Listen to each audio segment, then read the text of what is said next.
আসসালামু আলাইকুম বন্ধুরা, আশা করি সকলেই ভালো আছেন। তো আজকে 16ই ডিসেম্বর মহান বিজয় দিবসে সারা বাংলাদেশের, সারা পৃথিবীর বাংলা ভাষাভাষী মানুষকে জানাই শুভেচ্ছা। আসলে 30 লক্ষ শহীদের মা বোনের ইজ্জতের বিনিময়ে আমরা এই স্বাধীন বাংলাদেশটা পেয়েছি। আমরা এই স্বাধীন বাংলাদেশটা পাওয়ার পরে আসলে প্রত্যেকটা বছর আমরা বাঙালি যারা আছে, আমরা বাঙালি জাতি চেষ্টা করি 16 ডিসেম্বরটা পালন করার জন্য।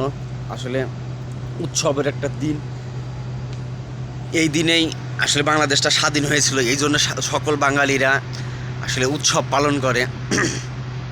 আচ্ছা, স্বাধীনতা বলতে আমরা কি বুঝি? আপনাদের কাছে একটা প্রশ্ন, এই ছোট্ট প্রশ্নটার অবশ্যই কমেন্টে উত্তর দিবেন যে স্বাধীনতা বলতে কি বোঝায়। আমরা অর্ধশিক্ষিত মানুষ, আমরা অতটা বুঝি না স্বাধীনতা সম্পর্কে।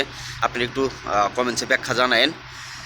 তো এই মহান স্বাধীনতা দিবসটা অনেক মানুষ কিন্তু আসলে এমনভাবে পালন করতেছে যেটা ভাষায় প্রকাশ করার মতো না, যেটা আসলে আমাদের কাম্য না।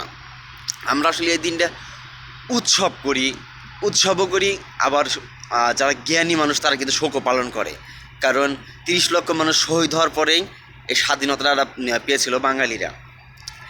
এই 16ই ডিসেম্বর উপলক্ষে আমরা বাঙালি জাতিরা এখন এমন নিম্ন পর্যায়ে গেছি যে দেখেন, যারা স্টুডেন্ট আছে, আপনি বিশ্বাস না করলে আপনি পাশে মিলিয়ে নিয়েন, যারা স্টুডেন্ট আছে তারা আরও 1-1.5 মাস থেকে আগে পরিকল্পনা করে রাখছে, এই 16ই ডিসেম্বর তো বন্ধ থাকবো, বিজয় দিবসের দিন, তো ওই দিন তো আসলে স্মৃতিসৌধে গেলে বাপ মা কিছু বলবো না।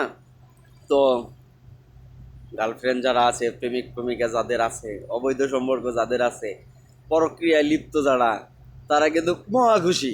কারণ ওই দিনকে ঘোরাফেরা করলে কেউ কিছু বলবো না।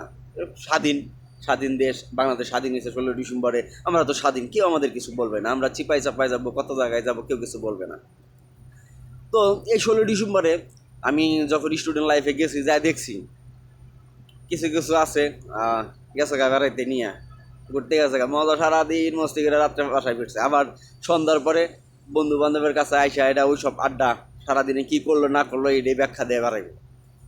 তো বেড়াক, আমি তো যাই নাই, আমার কোনো সমস্যা নেই, তারা বেড়াক।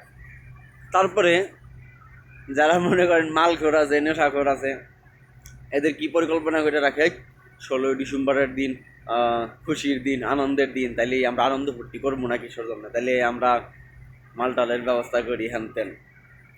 তো দেখা যায় জেওরা বলা যেগুলো আছে, সারাদিন ঘোরাফেরা করলো, ঘোরাফেরা করে সন্ধ্যার পরে শুরু হয়ে যাবো পার্টি। 100 টাকা করে চাঁদা, 200 টাকা করে চাঁদা দিয়া সারা রাত নেশা টেশা কইরা মাসি। আবার আরে আরও কিছু লোক আছে, এরা কি ধান্দা করে, যারা আসে জুয়ারি, যাদের জুয়া খেলার অভ্যাস, যারা পড়ার টাকার প্রতি লোভ বেশি, এই টাইপের যারা লোক আছে, ওই 15-20 দিন আগে থেকে, 1 মাস আগে থেকে পরিকল্পনা করে রাখছে এই 16ই ডিসেম্বর তো নানান জায়গায় আনন্দ উৎসব হয়, মেলা টেলা হয়, তো সাংস্কৃতিক অনুষ্ঠান হয়, কনসার্ট হয়, সাইডে তো জুয়ার আসর বসে, তো টাকা পয়সা কিছু ম্যানেজ করে রাখা লাগবে।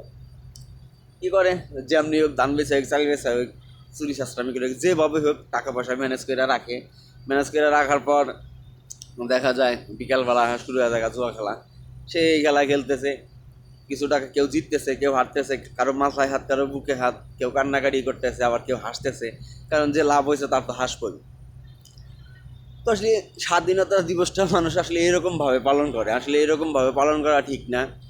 আমরা আসলে এই দিনটা যেমন উৎসবও করবো, সেরকমভাবে শোকও জানাবো, কারণ 30 লক্ষ মানুষ শহীদ হয়েছে আজকের কথা না। বর্তমান জামানায় যদি বাংলাদেশের সঙ্গে কোনো দেশের সঙ্গে যুদ্ধ লাগে, আমি 100% কনফার্ম, 1000-এর ভিতরে 1,00,000 বার কনফার্ম, বর্তমানে 85% মানুষ দেশ ছেড়ে পলাইব যুদ্ধের ভয়ে, যুদ্ধ করবো না, ও সাহস বর্তমানে বাঙালিদের নাই। আর যারা 15% আছে, তারা প্রকৃতি আসলে দেশকে ভালোবাসে, তার এই 15% মানুষই যুদ্ধের জন্য প্রস্তুতি নিব। এই 85%-এর ভিতরে দেখবেন 50% নেব রাজাকার, কারণ নিজের স্বার্থের কথা চিন্তা করবো। বাংলাদেশ এখন চলছেই স্বার্থকতা, যার তার স্বার্থে না সেই চিন্তা করব। তো থাক, এত কিছু ব্যাখ্যা দেবো না, দিলে প্রবলেম, এত কিছু বলার দরকার নাই। তো যারা আমার পেজে নতুন আছেন অবশ্যই আমার পেজটি কিন্তু ফলো দেবেন বন্ধুরা, আর যারা ইউটিউব থেকে দেখতেছেন অবশ্যই আমার ইউটিউব চ্যানেলটি সাবস্ক্রাইব করবেন, পাশাপাশি শেয়ার কমেন্টস করতে কিন্তু ভুলবেন না। ভালো থাকবেন, সুস্থ থাকবেন। আল্লাহ হাফেজ।